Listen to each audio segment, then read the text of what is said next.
Hello, English learners. I am Dilnoza Tuygunovna, an English teacher of the National University of Uzbekistan, Facultet of Foreign Philology. Today's lesson is dedicated for chemistry students, and our topic is the world's greatest chemist and his discovery. Chemistry is great science, and every greatness has its history and heroes. Dmitry Mendeleev, the great Russian scientist, the father of the periodic table of elements, is the hero of chemistry, and this lesson is about his biography and his great works. Mendeleev was born in Siberia and was the last of 17 children. In the year of his birth, his father went blind and his mother leased and operated a glass factory to keep her family. But after his father's death in 1848, the glass factory burned down. But his mother never gave up. She wanted her children to be educated. So Mendeleev got educated, and he was smart and ambitious. Mendeleev, at the age of 31, received the Doctor of Science. In 1868, he wrote a two-volume textbook which is called Principles of Chemistry. And it was in 1869 that the brilliant Russian scientist worked out the basis of the modern periodic table. How? He was a fanatical card player. His favorite game was patience, and his hobby played a great role in his discovery. The great majority of scientists were firmly convinced that atoms of different elements were in no way connected with each other, but scientists couldn't agree on how to arrange them in a useful way, and their attempts to find such a system were unsuccessful.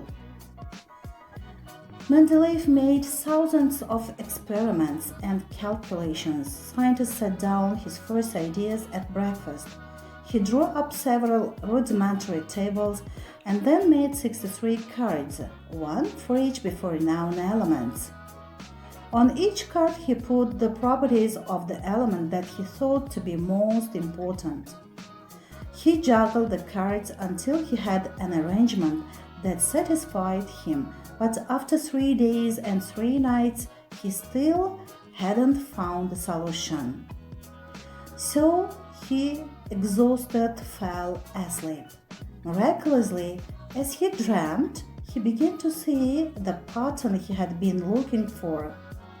He awoke from his nap with the idea that he should arrange the elements in vertical rather than horizontal groups and transpose them accordingly, and he called it the periodic table. Now, look at this table. This is the first periodic table. Mendeleev was so convinced his pattern was correct that he left spaces. This was his stroke of genius. He reasoned that there were still more elements to be discovered that would fill these gaps. He even predicted the properties of these unknown elements based on their position in this table. So, 6 years later, a new element called gallium was discovered. From then on, Mendeleev's table was successfully accepted by other scientists. And today, the layout of the periodic table looks slightly different, as you can see from this table. Well, Mendeleev wrote his original table in columns, but the modern table is arranged in rows. Mendeleev knew over 60 elements, and today we know 118 elements. And nowadays elements are written in order increasing atomic number, but not atomic weight.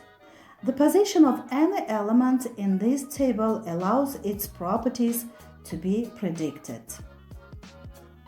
Now, pay attention to this slide.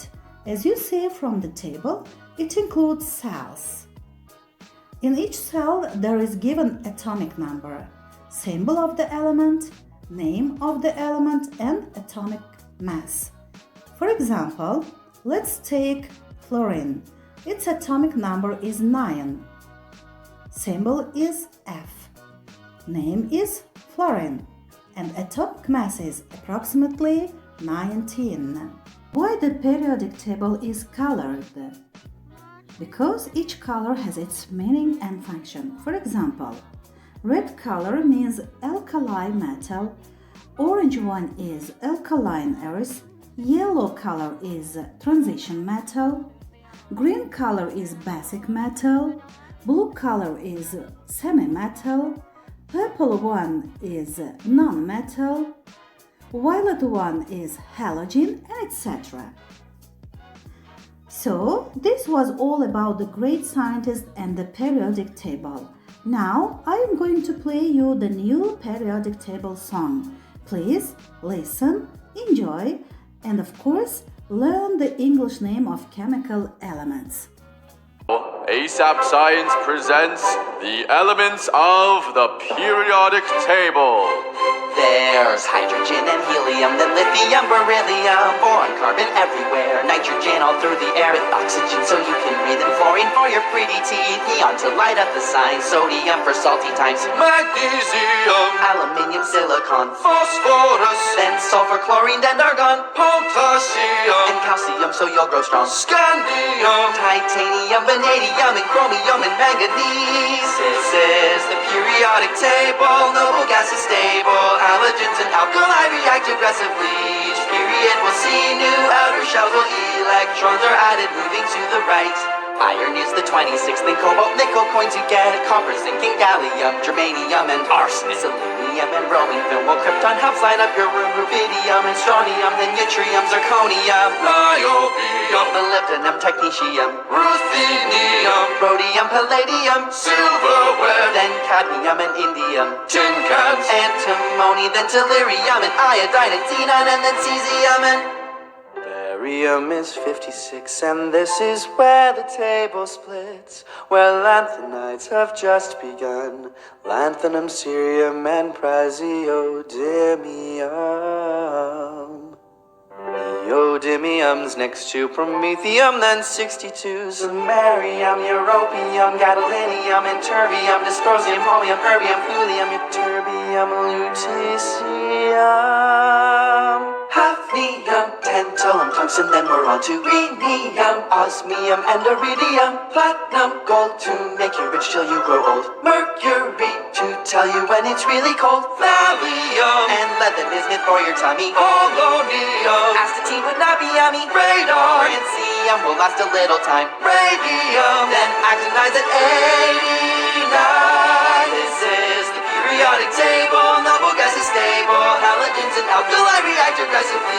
Each period will see new outer shells while electrons are to the right. Actinium, thorium, protactinium, uranium, neptunium, plutonium, americium, curium, berkelium, californium, isonium, fermium, and olivinium, nobelium, lawrencium, rutherfordium, wm, supercium, borium, haceum, pneumatium, dubsinium, mercenium, copernicium,